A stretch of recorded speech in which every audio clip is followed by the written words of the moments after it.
ॐ सहनाववतु सहनौ भुनक्तु सह वीर्यं करवावहै तेजस्विनावधीतमस्तु मा विद्विषावहै।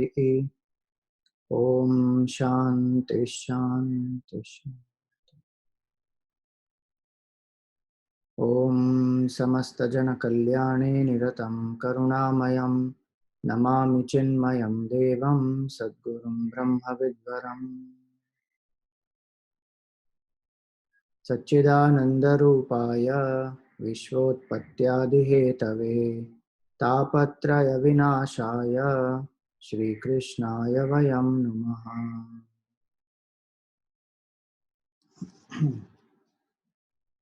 So Hari Om, salutations to all.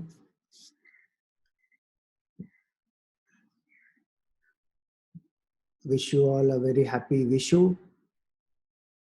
For those of you who are celebrating Tamil New Year, Iniya Puttande Nalvalthukal, and happy Baisakhi also. So we were in Bhagavatam in chapter 2, discourse 4.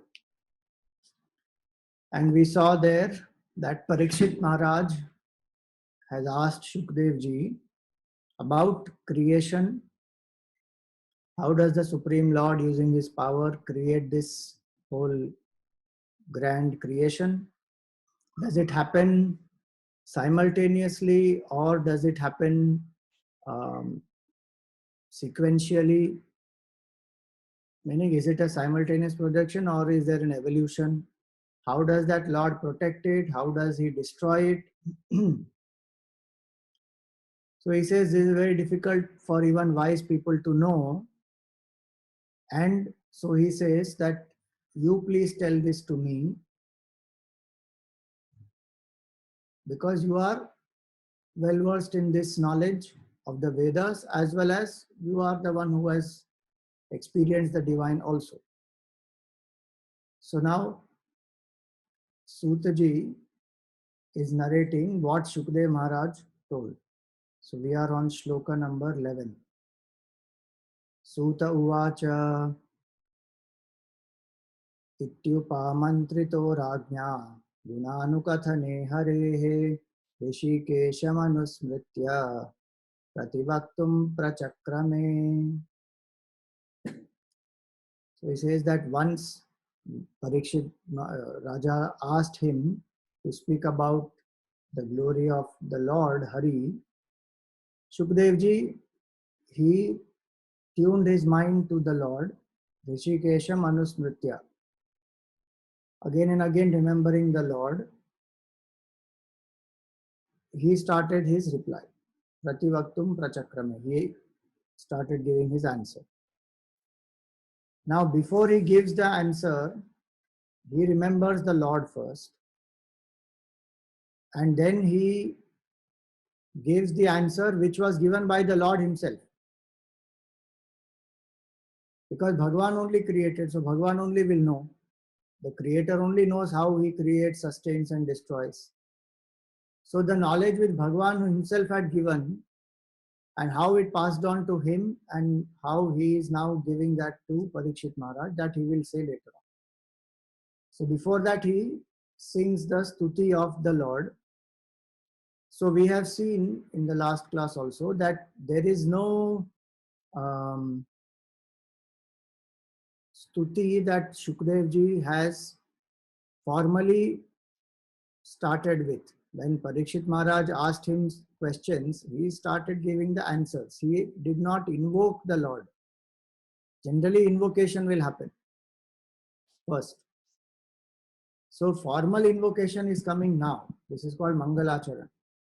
So Mangalacharan in terms of Shukdev ji remembering the Lord in a formal way, invoking the grace, that is happening now.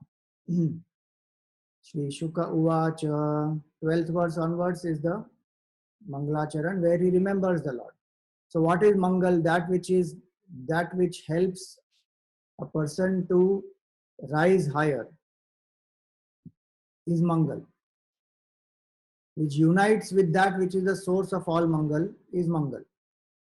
Which unites us with the Lord. So Mangal Acharan. And then based on that bhav, when we are expressing in our actions, then our actions also become Mangalacharan. So remembering the Lord who is the source of all Mangal, speaking the glory of that Lord, chanting his name, that is Mangal at the speech level. And then with the bhav that I am serving the Lord, and whatever helps me to tune up with that Lord or which takes me closer to the Lord, that is called Mangal. So Mangalacharan means from invocation to action, it should manifest. That is called Mangalacharan. So it is not just a formality that one just remembers the Lord, but the tuning up of the whole personality, of the intellect, of the mind, of the speech, of the actions at the body level. All the four must get tuned up to the Lord. Then Mangalacharan's purpose is that. So now he remembers the Lord here. Namah parasmai purushaya bhuyase tadadbhuvasthana nirodha leelaya grihita shakti tritayaya dehinam antarbhavayan upalakshya vartmane. So he says, Namaha parasmai purushaya. Salutations to that Supreme Purusha. Requesting all of you to please keep your videos off.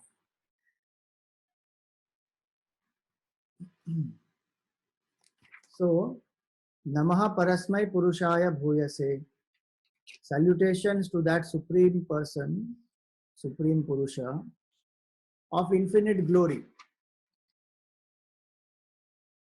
Parasmai Purushaya, Supreme Person, of infinite glory, Bhuyase. Now, who is Purusha? Now, please remember here the word Purusha does not mean gender. Many people say, why do you say God is he only? God is neither he, God is not she. Purusha here means the infinite consciousness. How does it mean infinite consciousness? The word Purusha has two meanings. Purnatvat Purusha, one who is complete. That pure consciousness is called Purusha. Why is consciousness only complete? Because anything which is limited by these three, Desha, Kala and Vastu. Limited by space, so it is not everywhere. Limited by time, it is not always present. And limited by object. So properties of each object are different, but the consciousness or existence in each of them is the same.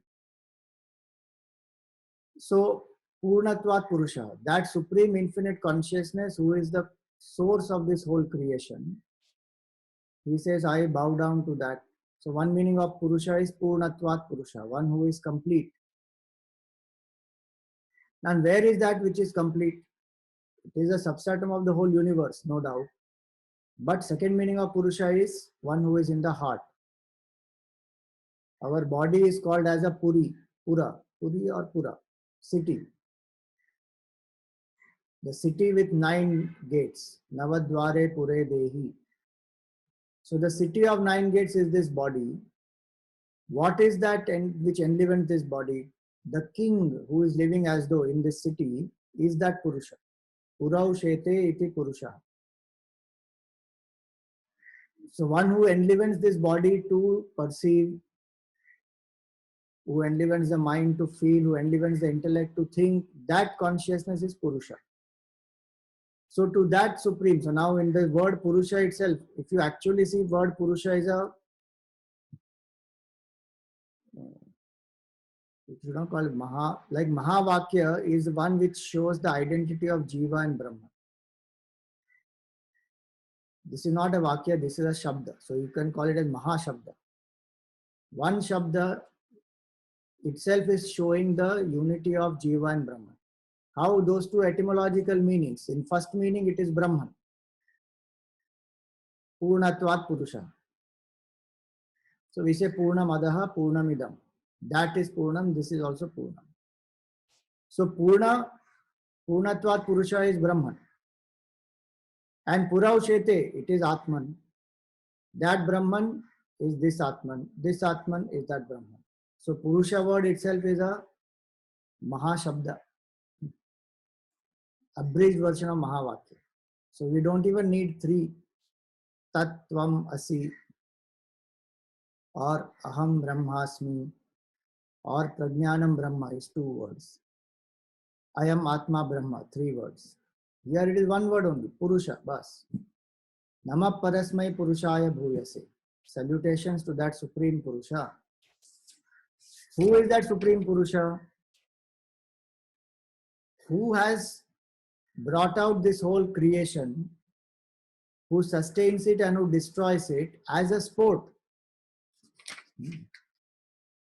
Udbhava Sthana Nirodha Leelaya. As a sport who brings out this whole creation, and to bring it out, what has that Purusha done? Grihita Shakti Tritayaya Dehinam. That Supreme Purusha has assumed the 3 Shaktis. 3 Shaktis can mean Brahma, Vishnu, Mahesh, or Sattva, Rajas and Tamas. That infinite pure consciousness using the power of Maya becomes Ishvara. That Ishvara is called here as Brahma, Vishnu, Mahesh. Shakti Tritayaya. Tritayaya Shakti. Who has assumed that form of Ishvara. So Brahman, who has assumed the form of Ishvara or Maya, either of these. So Brahman plus Maya is equal to Ishvara. Or Brahman using his power of Maya, which is composed of 3 gunas, engages in the creation, sustenance and destruction. And who is he? In Dehinam Antarbhavaya. He is the inner controller of all the beings. That Supreme Lord who has used the power of Maya to create the whole universe, sustain and destroy it through the 3 gunas, or as Brahma, Vishnu, Mahesh, that Lord is in the hearts of all the beings as the inner controller, and whose ways cannot be comprehended by the buddhi. Dehina mantar bhavaya anupalakshya vartmane. Our buddhi is very limited. It is very conditioned. It will always seek purpose, logic, reasoning, and it is conditioned by what it knows. It has capabilities to explore what it doesn't know, but still it is limited. Limited by thoughts, limited by time, limited by the 3 gunas. How will that limited buddhi come to know that? It is like a small vessel or a big vessel, how much ever vessel may be, however great the size of the vessel may be, it cannot fill the ocean in. So with the buddhi we cannot know. So many places in the Upanishad also it is said. Naisha tarkena matirapaneya. This truth will not be known through tarka. Tarka is buddhi prayog. Logic. Logic is used, no doubt. It is not illogical. Spiritual knowledge is not illogical. Logic is definitely used, but the logic is not the means to reach the truth. Means to reach the truth is a pure heart. Logic can be supportive to develop that pure heart. By itself, logic will not work. Buddhi can become sukshma to recognize the self within. Heart has to become shuddha to recognize the self within. If both these come together, that intuitive power is what will lead us to that supreme. So he says this buddhi has a lot of limitation. So in this one verse, he has invoked the infinite as well as surrendered also. By saying that, the buddhi is so limited, how will this buddhi ever know the truth? And you are the inner controller. Then he says, Bhuyo namasad vrijinachide sat vrijinachide satam asambhavaya khila sattvamurtaye pumsam punah paramahamsya ashrame Vyavasthitanam Anumrudya Dashushe. Vyavasthitanam Anumrudya Dashushe. This is Bhuyo Namaha. Again salutations to Sadvrijina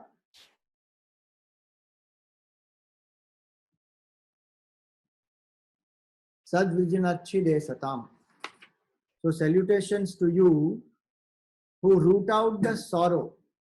Vrajina. Vrajina means sin. Sorrow. Who destroys the sorrows. Of whom? Sat. Of the people who are the seekers. Satam. He says the salutations to him who roots out the sorrows and sufferings of the virtuous. Vrajinachide Satam. Sadvrajinachide. That is the Vrajinachide. Then Asatam Asambhavaya Akhila Sattva Murtaye. And he also puts a stop to the growth of the wicked. Asatam.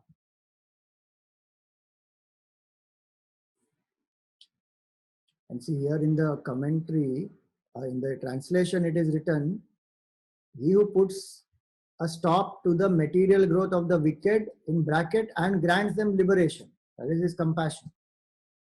So many demons also have got killed by the hands of the Lord. They've got mukti only. So law of karma definitely works, but Bhagwan has a lot of compassion also. So they get mukti. Asambhavaya akhila sattva murtaye. Pumsam punaha paramahamsya ashrame. And also those who are in the Paramahamsa ashram, sannyas ashram, formally or informally. Meaning formal sannyas is where one takes sannyas through the rites and rituals, where one does the Viraja Homa, then the tuft is removed, ochre clothes are given, the name is changed. That is formal sannyas. And there is informal, not the formal sannyas, which is externally the rites rituals are not done, but internally one is reveling in that bliss. So Ramakrishna is a Paramahamsa. So there can be Paramahamsa sannyasis, there can be there can be Paramahamsa who are sannyasis formally or who are even grahasthis. So he has not mentioned which of them. He says all those people who are Paramahamsis. Pumsam puna Paramahamsya ashrame vyavasthitanam anumrudya dashushe. And even to them, he blesses them with what they need. What they need means they need only final liberation. So he says that here. Who have entered the order of Paramahamsas, the boon sought after by them, he blesses them with that.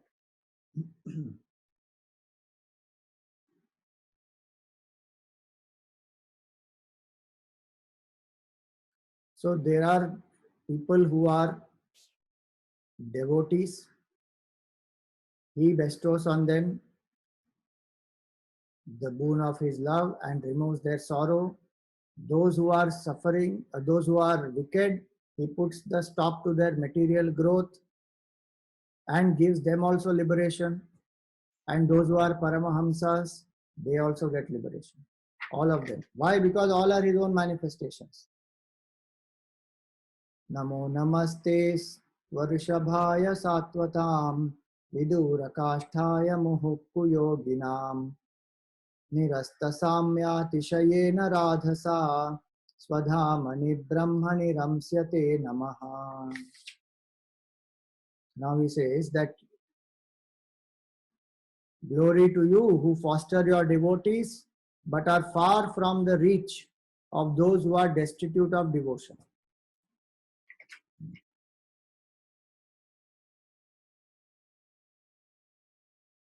Kuyoginam, who are destitute of devotion, and who by the virtue of your divine nature, unequaled and unsurpassed, delight in your own essence.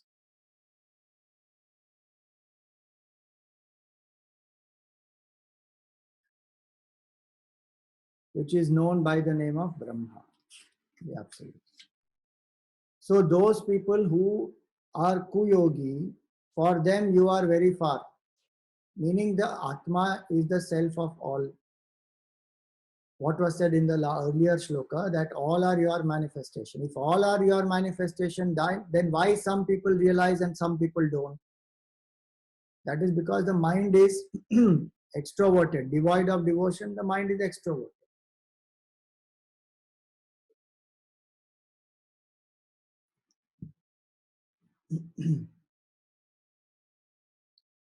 So nirasta samya atishayena radhasa swadhamani brahmani ramsyate namaha. So those people who have devotion, who have surrendered, for them it becomes very easy.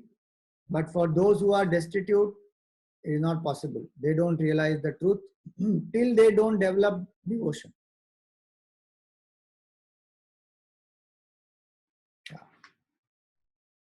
Yat kirtanam, yat smaranam, yad ikshanam, yad vandanam, yat shravanam, yad arhanam. Lokasya sadyo vidhunoti kalmasham, tasmai subhadra shravase namo namaha.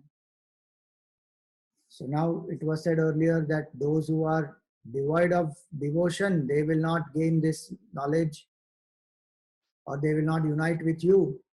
So how to develop that devotion? This is the next month shloka. It's very beautiful shloka. Simple one, but very beautiful. Yat kirtanam, by singing whose glory. Yat smaranam, by whose remembrance. Yad ikshanam, by seeing whose form. Yad vandanam, by praying to him whom. Yad shravanam, by listening to whose glories. Yad shravanam and yad arhanam. Yad shravanam and yad arhanam. Adoring whom?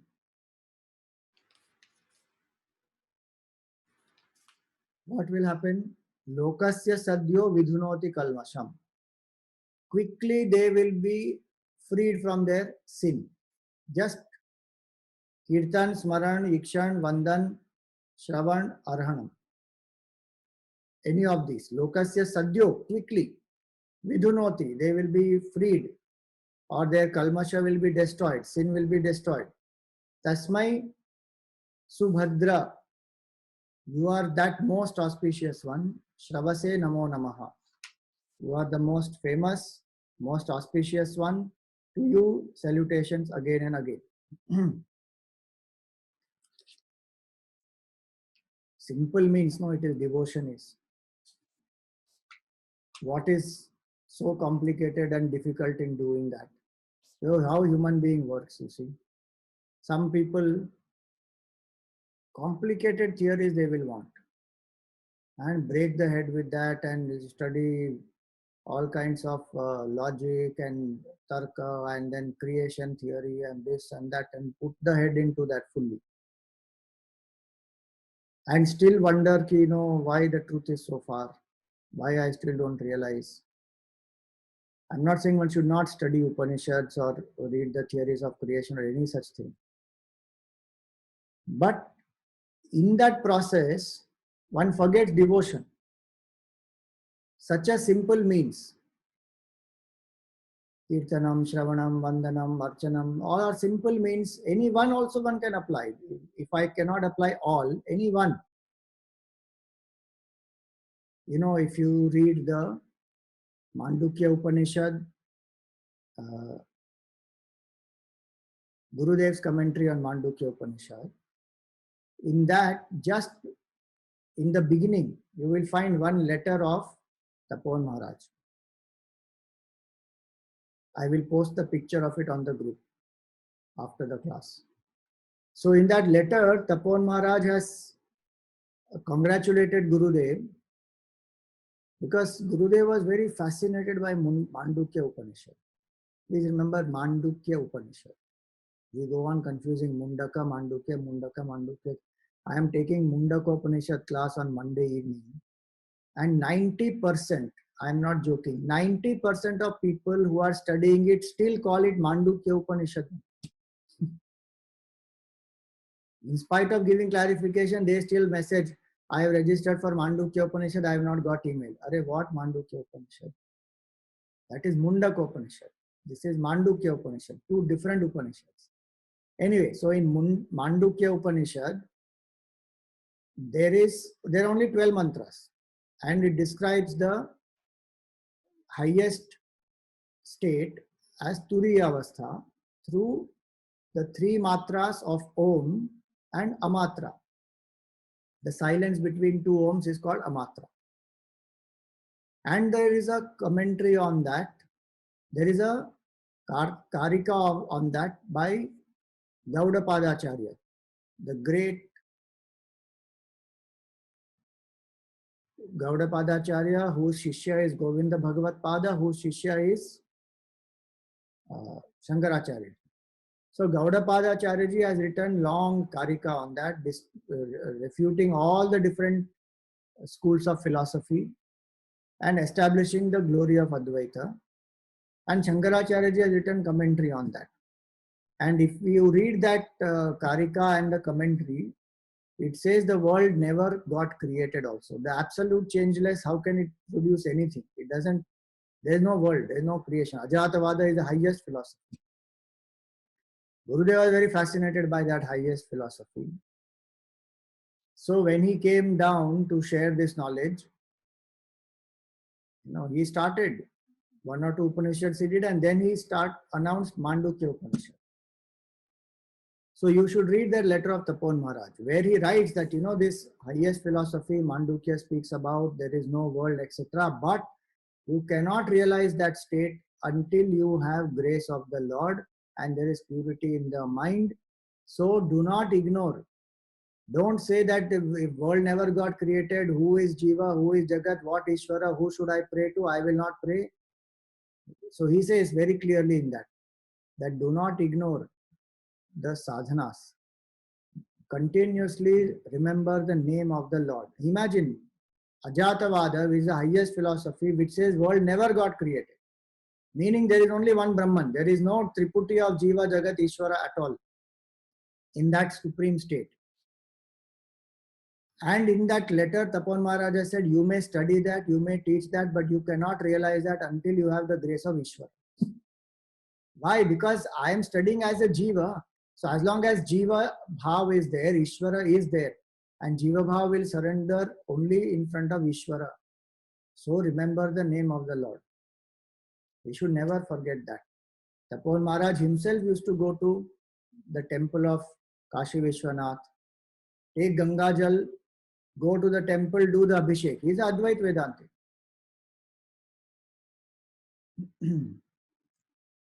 Gurudev established how many temples across the world? Advait Vedanta doesn't need to do all that. Shivratri day, Gurudev will be full day sitting in the meditation room below. Below his bedroom, there is one meditation room. No medicines also that day.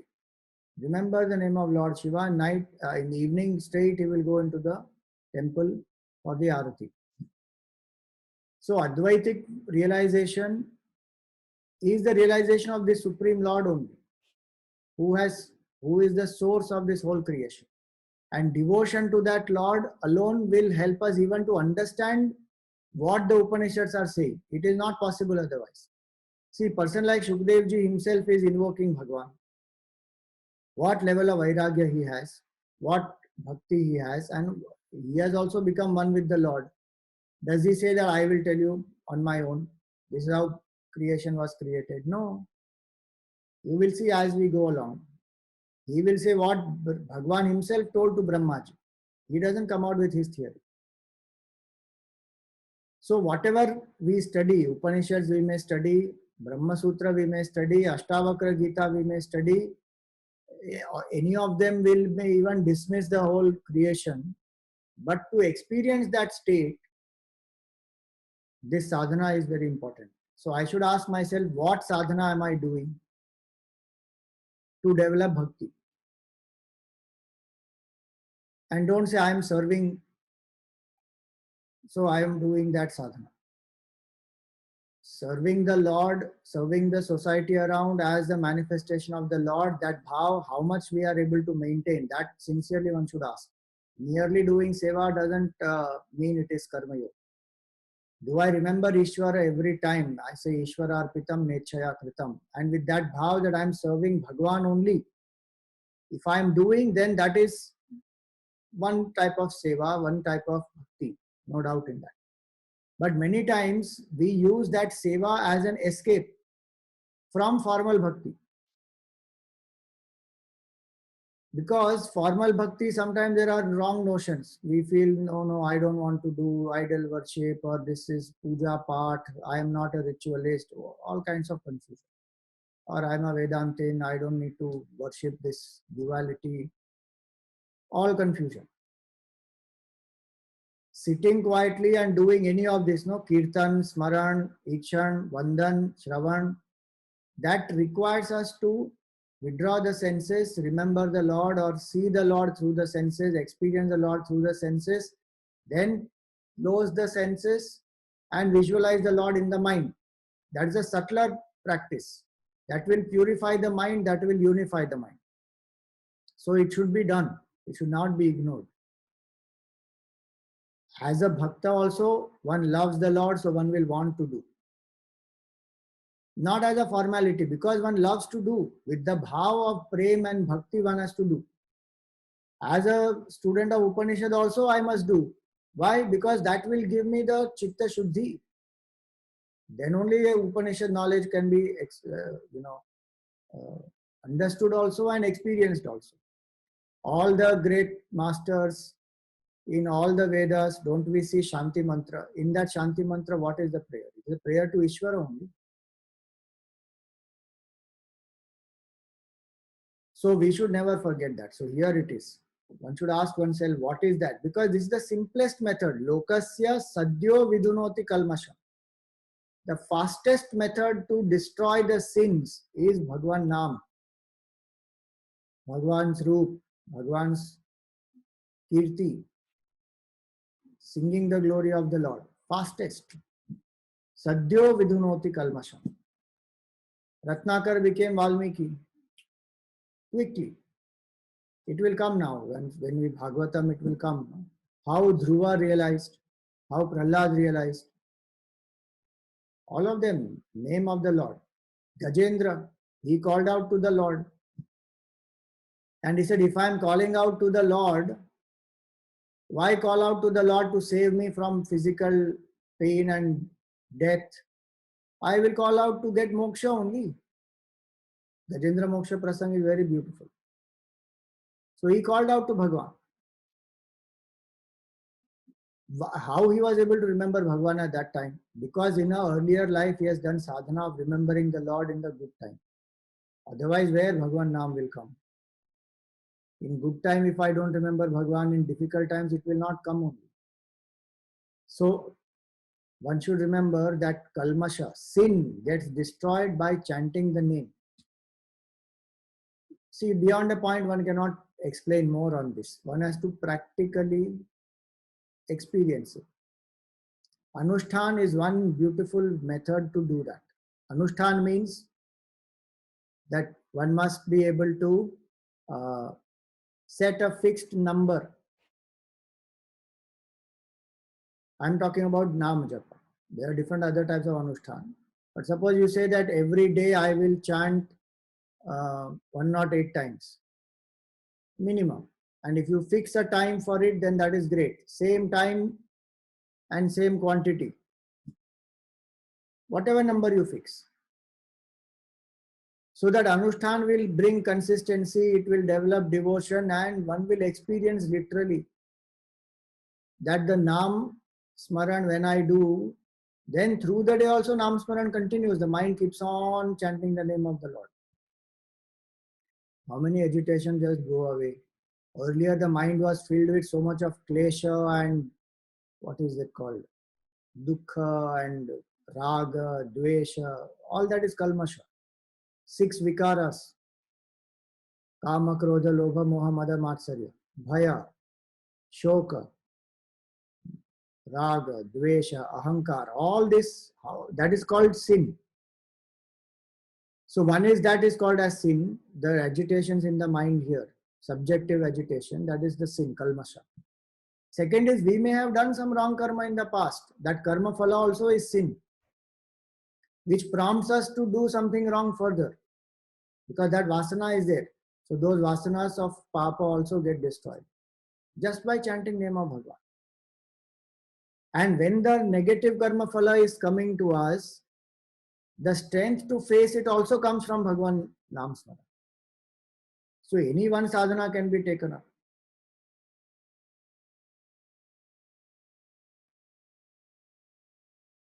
And all this can be experienced only when I start doing it. No amount of talking or explanation or anything else will help. With Shraddha, with Bhakti, one has to just start. So, Lokasya Sadhyo Vidhunoti Kalmasham Tasmai Subhadra Shravase Namo Namah. To that auspicious one who is the most famous, my salutation. Vichakshanaya Charanopasadanat Sangam Yudasyo Bhayatontaraatmanaha Vindanti hi Brahmagatim Gataklamaha Tasmai Subhadra Shravase Namo Namaha. So he says here, Vichakshanaha Yat Charana Upasadanat. Wise people who take refuge in your feet, Charana Upasadanat. Sangam Yudasya Ubhayato Antaratmanaha. And what do? They shake off their mind, from their mind the attachment. Ubhaya means two. Two means this and that, here and hereafter. Meaning attachment for all sense enjoyments here and hereafter, meaning Vairagya. So, attachment to this as well as the other world, and they attain the state of Brahman without any exertion. Yudasya ubhayo antaratmanaha vindanti hi brahmagatim. They experience that supreme state of Brahman, brahmagatim. Gataklamaha, because all their agitations are destroyed. Gataklamaha.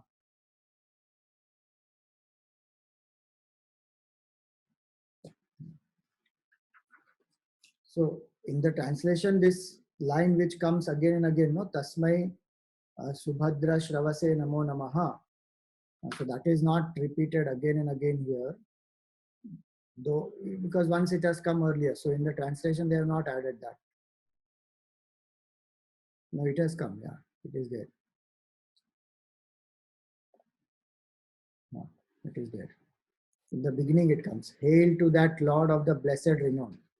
Tasmai Subhadra Shravase Namaha. So what will happen? The wise people, they seek the refuge. All these above sadhanas are to bring about that refuge. How one surrenders at the feet of the Lord, Sangam Yudasya. So now Sharanagati and Vairagya come together. More Sharanagati, more Vairagya. Less Vairagya, less Sharanagati, less Sharanagati, less Vairagya. It is like that.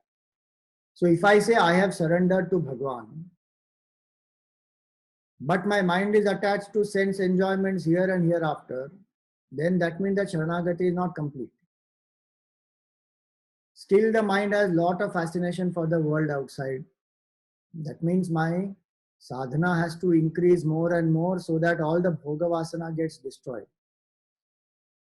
No, but Swamiji, we are living in the world, how can we drop?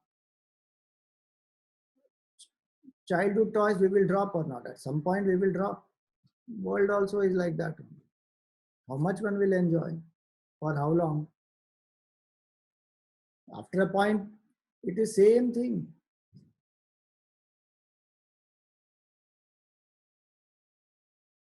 How much will one keep on running behind any of this? And leaving what? That's the most important part.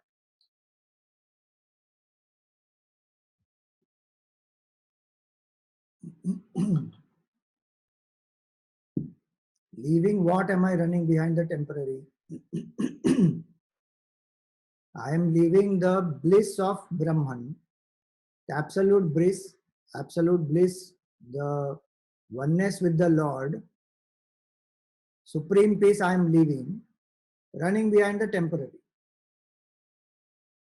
That's why Gurudev used to say, the world, how much ever you try to grasp, will slip out of your hand. And God, how much ever you try to ignore,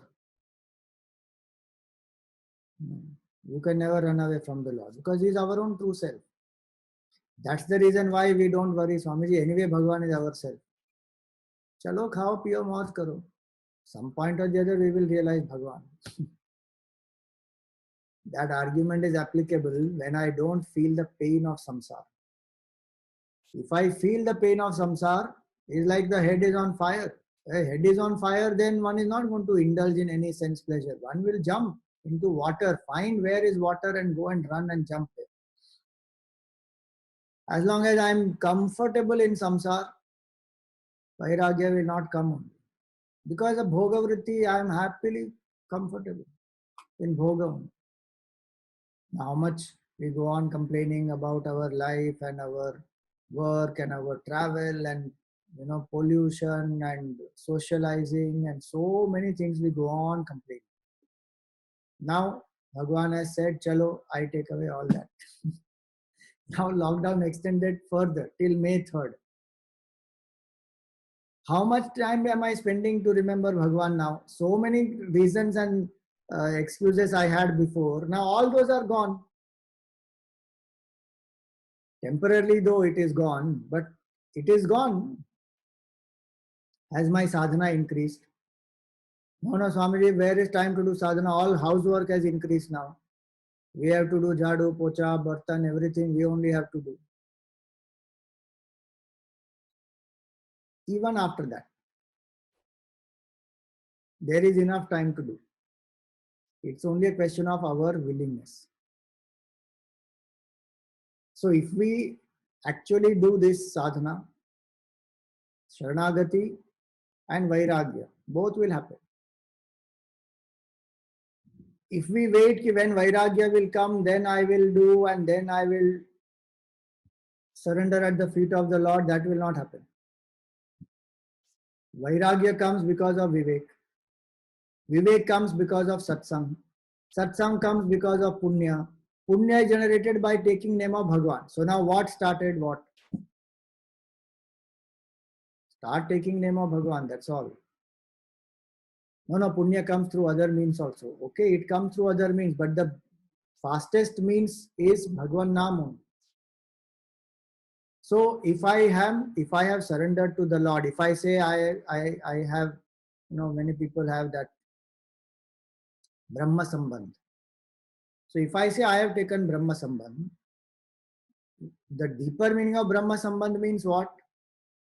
I have surrendered to the Lord fully, wholeheartedly. There's a connection now. Advaita Drishti, it was always there. We are Brahman only. There's no doubt in that. But now I'm thinking of myself as a Jiva. So then through a formal Brahma Sambandh, like a formal renunciation, like that, there's a Brahma Sambandh. So if I have done Brahma Sambandh, if I have surrendered to Bhagwan, my Vairagya also should increase. Many people think I have taken Brahma Sambandh, so now I'm done. Oh yeah. No, Vairagya has to increase. That's what he's saying here. Vichakshana yat charanopasadanat sangam yudasya ubhayato antaratmana. One has to drop the attachment for the pleasures here and hereafter. If Vairagya is not increased, then Bhakti also will be weak. If Bhakti is not strengthened, Vairagya also will be weak. So they will go hand in hand actually. So this is one way to judge. Many people ask the question, how to know whether I am progressing spiritually or not? Has my Vairagya increased or not? Do I still feel the craving for sense pleasures here and hereafter? Or is my mind sufficiently balanced that no more the temptations are pulling me outside? I am happy to stay within.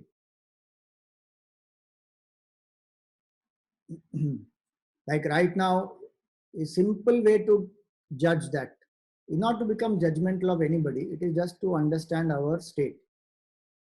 Right now, when we are in a situation of a lockdown, we have to stay home, we have to observe the mind.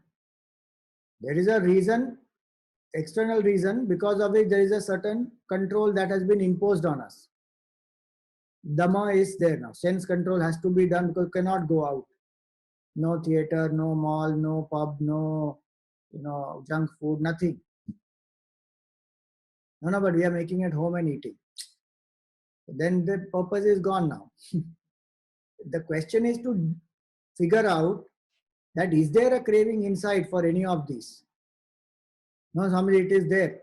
If it is there, does it just come and go or does it bother? If it comes and goes, also not a big issue. It just comes, it goes. Yeah.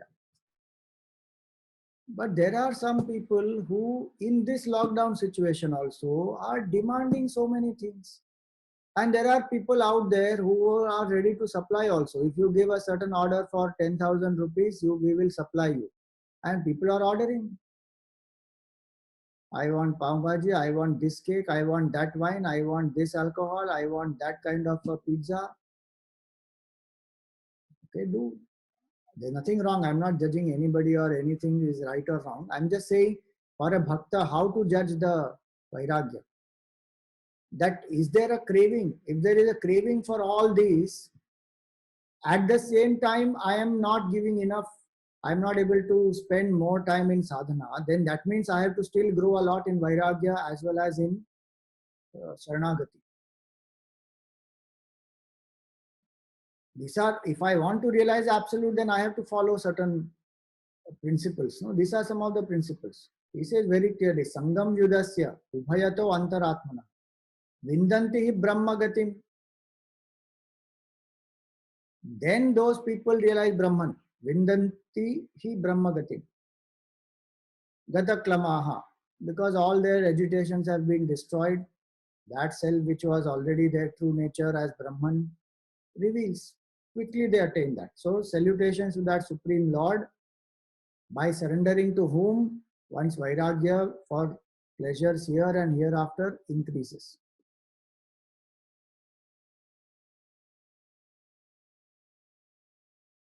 Then, tapasvino danaparaya shasvino manasvino mantravidassu mangalaha shemam chana shemam navindati shemam navindanti vinaya darpanam tasmai subhadrashravase namo namaha. So he says here,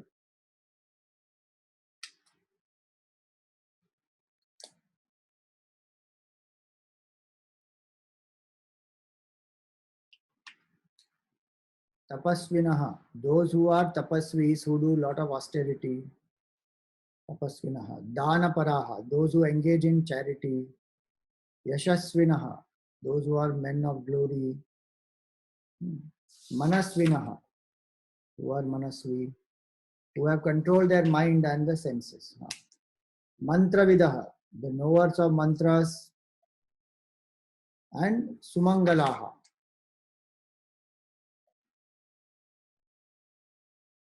people of right conduct. Dharma, basically. Dharmic people, righteous conduct. What he says here, Kshemam na vindati vina yadarpanam. They do not attain their goal without surrendering to you. To that Lord, by surrendering to whom all of them attain their goal. Salutations to that Lord again and again.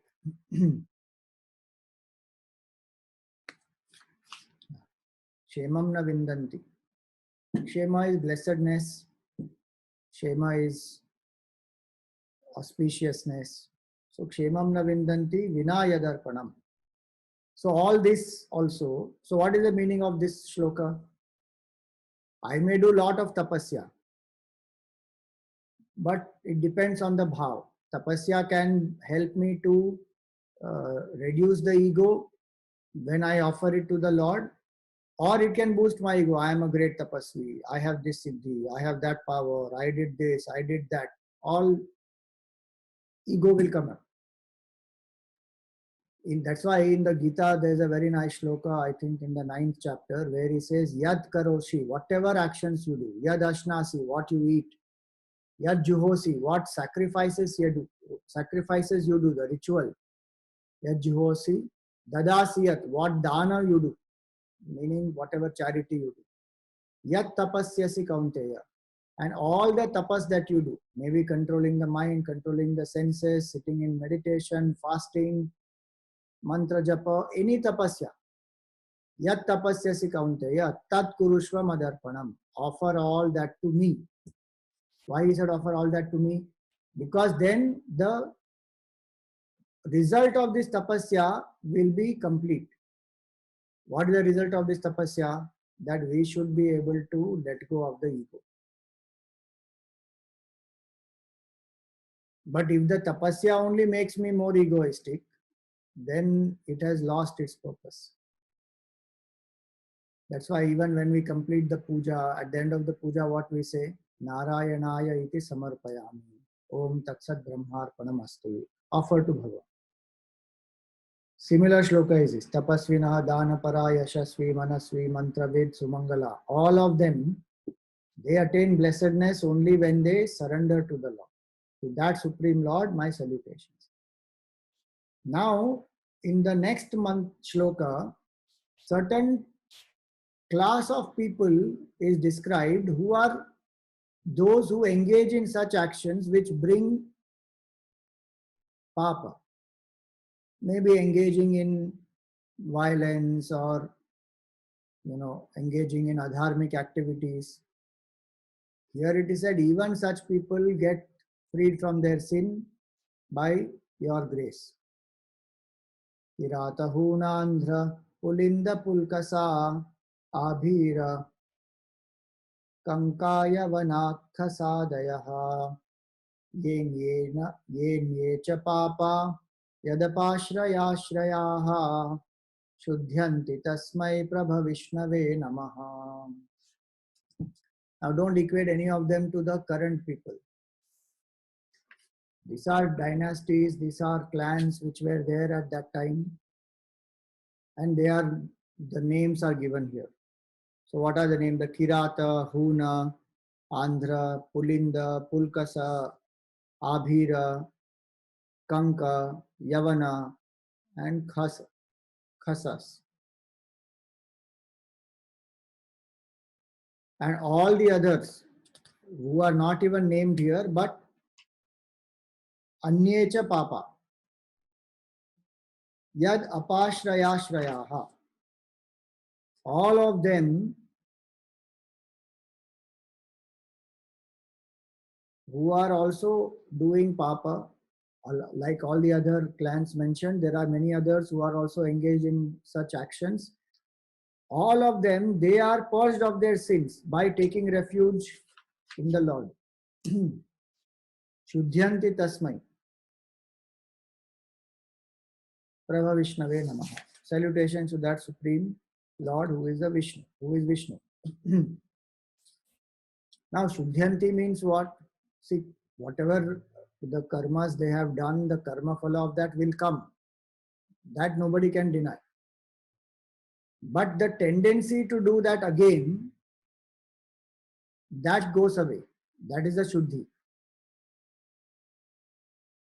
By remembrance of the Lord, by taking refuge in the Lord, all the clans which are engaged in adharmic activities, they will also become purified. Shuddhyanti. So that is the meaning of purification. That it is not that if Bhagavan wants, he can remove their karma phalas also, but generally the Lord does not do that. It is like, let us say an example if we have to give. Angulimal becomes a Bauddha Bhikshu. So when Angulimal becomes a Bauddha Bhikshu, he goes in the village to seek Bhiksha, and there are people who identify him. This too is that Angulimal Daku, and he had looted us on the way, or he had destroyed our wealth, or he had caused such harm to us, or he had even harmed some of our people. chopped off their hands, all that. So some of them, they were very angry at Angulimal and they used to even sometimes abuse him, throw stones at him. That is the karma phala of Angulimal in the past, what he had done, that he has to face. But now the tendency is not there to hurt them, harm them, because the person has transformed. When the person surrendered to Gautam Buddha and he said, I want to leave this way of life, and he got trained under Buddha, he did sadhana, he became a bhikshu. Now his heart is filled with compassion and he seeks forgiveness from people. He doesn't hate them. Even if they throw stones, he doesn't retaliate.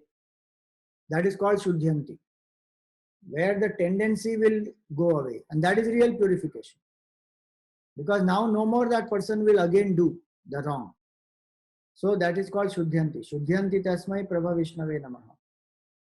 Sa esha atma mavatam Strai mayo dharma mayastapo mayaha Gatavyali raja Shankaradibhihi Vitarkya lingo Bhagavan prasidatam. So now he says here, may that Lord be gracious to me, who is the very self to the wise and the supreme Lord of his devotees, who is Veda itself,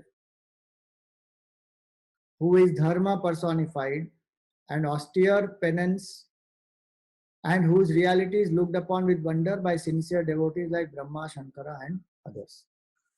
So the Lord here is depicted as Sayesha Atma Atmavatam. He is the self of all the beings, self of especially the wise ones, and Supreme Lord to the devotees. Adhishwara. Traimayo. Traimaya here is the Veda.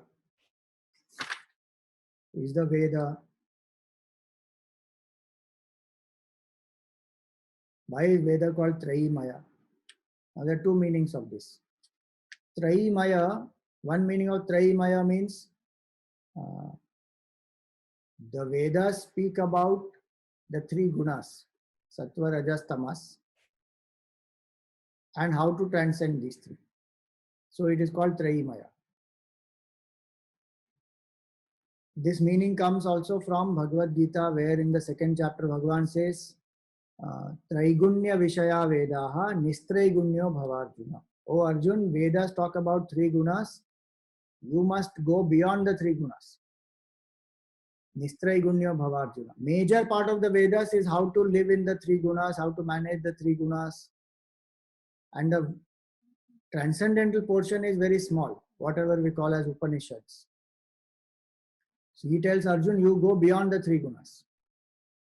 So this is one meaning of Trai. Veda is called Traimaya because of that. Second meaning of Traimaya is Orthodoxy considers only three Vedas. Rig, Yajur and Sama. Atharva Veda, they say, is later on.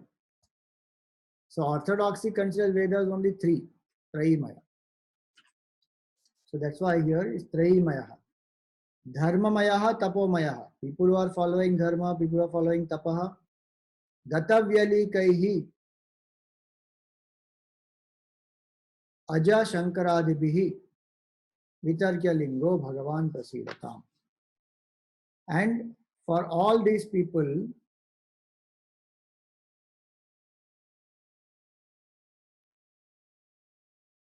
Dharma personified, an austere penance. Gatavyali Kaihi.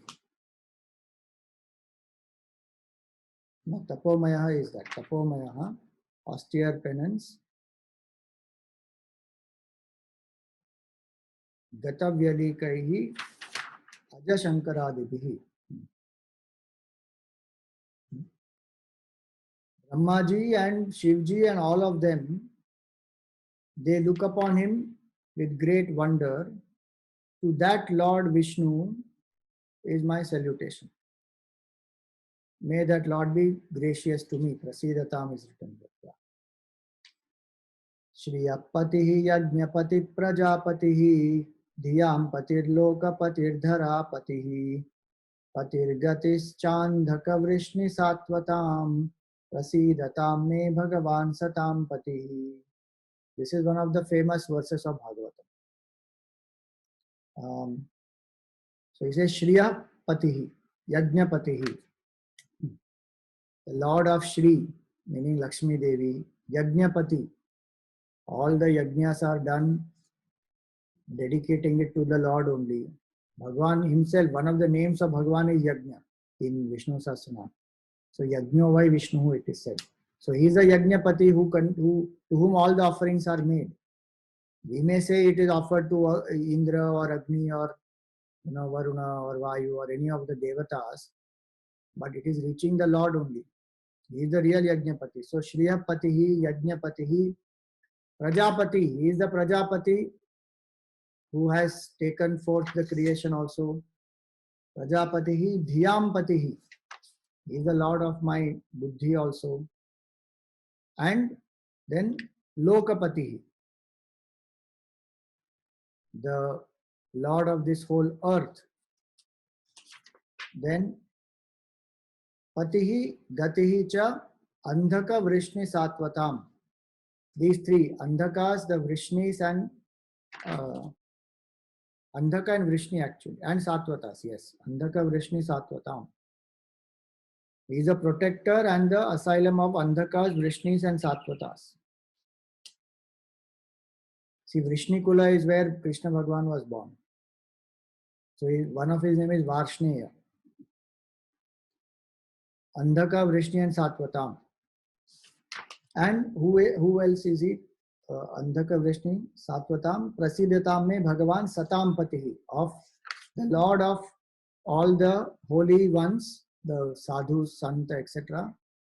May that Lord be gracious to me. So he is the Pati of all of these, including my Buddhi, Dhyam Patihi. May the Lord be gracious to me. So this shloka by itself also is used as a prayer, as a means to surrender to the Lord. This shloka is used independently also. Then he says,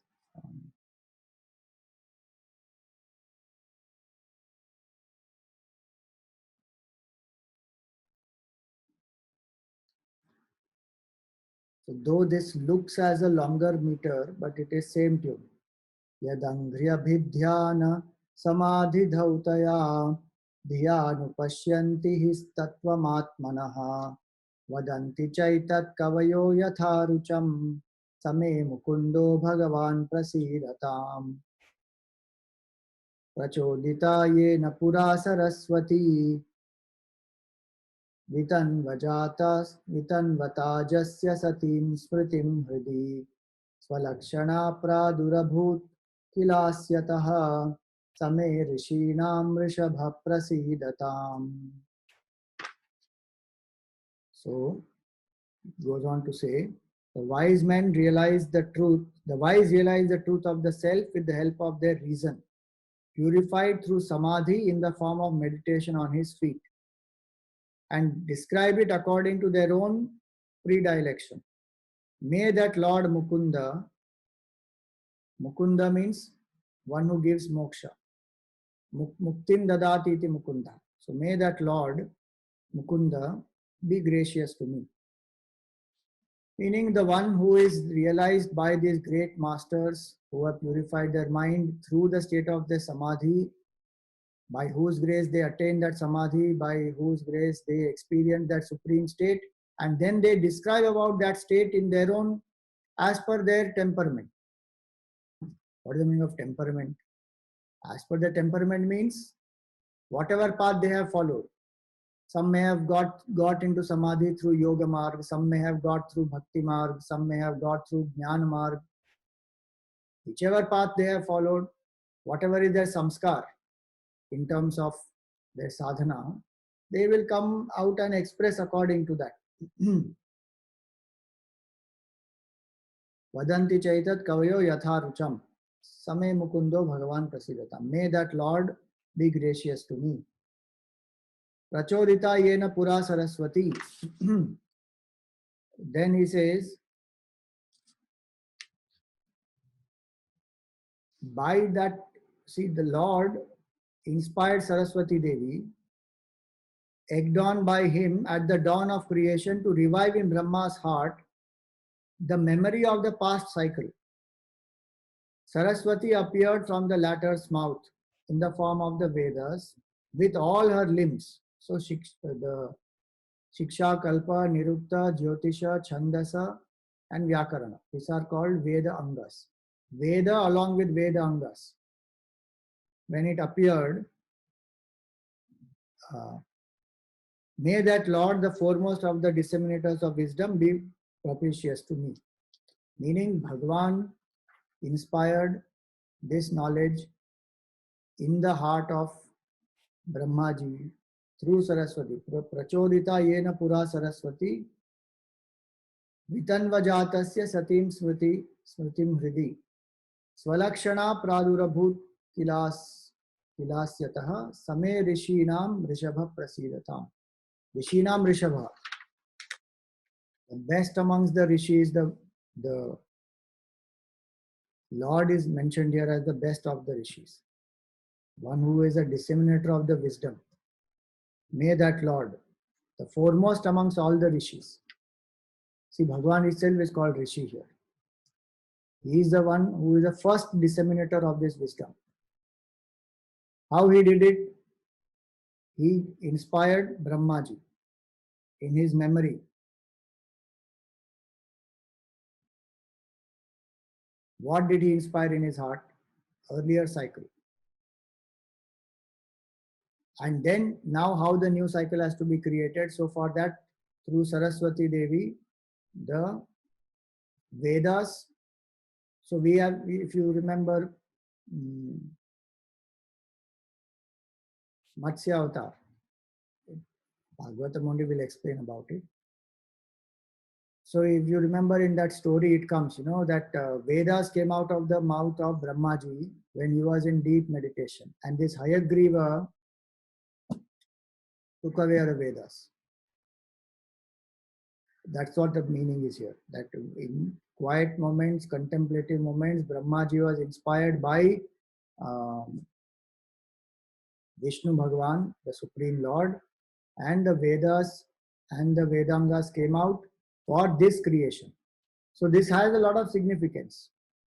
Now, because Vedas have come out of him, and Saraswati is Veda Rupa. Veda Mata Gayatri, she is called. So in this form, Saraswati is the daughter of Bhagavan Brahmaji. In some places in Puranas, you will find Saraswati is the wife of Brahmaji. In this form, she is the daughter. And it is also symbolic here that Vedas are created at the time of creation itself. Created meaning they manifest. Anadi and Ananta is the Veda. Vedas don't have beginning, Vedas don't have an end because it is knowledge. But with the manifestation of the creation, Vedas also come into existence. That's what this means. And Vedas will again go back into unmanifest state when Brahmaji goes to sleep. Meaning the knowledge of the creation, how to live in this creation, how to experience the Supreme, everything is there in the Veda. It is there right at the time of creation itself. It may be revealed to great masters at different points in time in the creation. But it is there right in the beginning. The Vedas with the Veda Angas comes out of Brahmaji's mouth. Inspired by whom? Inspired by the Supreme Lord. May that Lord be gracious to me. Rishinam Rishabha Prasidatam. Bhutair Mahadbhir Yaima Puro Vibhuhu Nirmaya Shete Yadamushu Purushaha Bhunte Gunan Shodasha Shodashatmakaha Solam Krishishta Bhagavan Pacham Sime.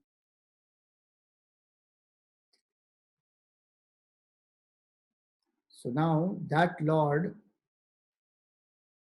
having created the bodies out of the five gross elements, and all that all pervading Lord indwells them as the Purusha and endowed with the 16 instruments. So five senses of knowledge, five senses of action, Pancha Prana, and the mind. Enjoys the 16 objects. May that Lord lend charm to my expression. So he is now remembering that Supreme Lord Brahmaji, he inspired Brahmaji, and then from Brahmaji came the Vedas and the Vedangas, and then the further Srishti, Bhutair Mahadbhiri. So the five elements come and they get enlivened by that Supreme Lord. And once the five elements are there, they get the Lord enlivens them, and then this subtle body comes into existence. So the 16 items are subtle body. So the cause of the creation is the sankalpa and the past cycle. To proceed that further. So Vishnu Bhagwan is Brahman, Brahmaji becomes Ishvara, and the past Shrishti and whatever karmic unmanifest state it is, that becomes the cause to continue further from where one left. Then the subtle bodies are created. Then the objects of those subtle bodies are created to enjoy. He says, that Lord who has manifested all this, to that Lord is my salutation. Now, this knowledge which he is now going to say, now he tells the parampara. Namastasmai bhagavate vasudevaya vedhase papurjnanamayam saumya yanmukhamburuhasavam yanmukhamburuhasavam etadevatma bhurajan naradaya vipruchate vedagarbhobhyadhat sakshat yadaha harim ratmanaha. So now he salutes Bhagavan Vedavyasji. Shukadevji is saluting Vedavyasji. And who is he? Namastasmai Bhagavate Vasudevaya Vedhase. Vasudeva is meaning Vedavyasji. He is another avatar of Vishnu Bhagavan. So he is called Vasudeva here. Here we should not think Vasudeva as Krishna. Vasudevaya Vedhase. And Papur Jnanamayam Saumya Yan Mukhamburu Hasavam. So he says here, from whose lotus-like lips the devotees drink the nectar of wisdom, meaning Vedavyasji, when he gives the knowledge, the katha, etc. He has learnt this knowledge from Vedavyasji. Vedavyasji learned from whom? From Naradji. Naradji learned from whom? Brahmaji. Brahmaji got from whom? Bhagavan. So he says, Etadevatma bhurajan naradaya vipruchate. Naradji had asked Brahmaji once, Veda garbho bhyadhat sakshat. Veda garbho abhyadhat sakshat, meaning Bhagavan, Brahmaji. Brahma is called Veda garbha because Vedas came out of him. So that Brahmaji, the repository of the Vedas, taught this knowledge, sakshat yadaha hariratmanaha, which Hari had told him earlier. So now this is the parampara. Now this much is the parampara for the creation, about the creation which Parikshit Maharaj asked Shukadevji. So from the Supreme Lord to Brahmaji, from Brahmaji to Naradji, from Naradji to Vedavyasji, and Vedavyasji to Shukdev. How interesting is Shukadevji doesn't say that what Vedavyasji taught me, I will tell you. He says what Brahmaji told Naradji, that I will tell you. So that we will take up in our next class. If anybody has anything to ask, you are welcome. Raise your hand, unmute and ask. Swamiji, Yes. About the 16 kalas, you said they are the subtle body. No, 16 kalas are not subtle body. They, there are different things. There's a different expression used here. You see. So he says, Bhumte Gunan Shodasha Shodashatmakaha. Shodasha Kala is not used here. Shodasha Kala is different. This is 16 aspects. So subtle body is divided into 16 aspects. And these 16 aspects, their corresponding objects will be there. Like for eyes, form is the object. For ears, sound is the object. No, like that. For each of these 16, there are their respective objects. So that is mentioned here, not Shodasha Kala. Okay, and so Rama was born with how many kalas and Krishna was born with how many kalas? Now, Kala is a expression. Okay. Bhagwan is Purna always. Generally, people will say that there are, so Ramji was born in the Surya Vamsha. So Aditya is, there are 12 Adityas. So Bhagwan showed 12 Kalas in Ram Avatar. And in Krishna Avatar, he showed 16 Kalas. Okay. But we should remember that that is only an expression. Bhagwan is Purna. So when they say Krishna is Purna Avatar and Ram is not Purna Avatar, that is wrong. Avatar is of the Purna only. So even in that's Avatar, what, yeah. only is there. Apurnata is never there in any Avatar. Expression will be less, that's all. Okay, fine. Thank you so much. Okay, so we will chant the Arati. Oh, Savita ji, you wanted to ask something? Yeah, I was saying, Swamiji Pranam, Sola Sanskar is also there. Na? They are different than all these. Of course. Those are for the Jiva from conception to death. Those are 16 samskars. That way 16 has so many. Sola Shringar is also there. So 16 has many connotations. That's why here it is only about the 16 aspects of the subtle body and then the corresponding 16 objects for them to experience. Om Purnamada Purnamidam Purnat Purnamudachyate Purnasya Purnamadaya Purnameva Vashishyate. Om Shanti Shanti Shanti. Harihi Om Shri Gurubhyo Namaha.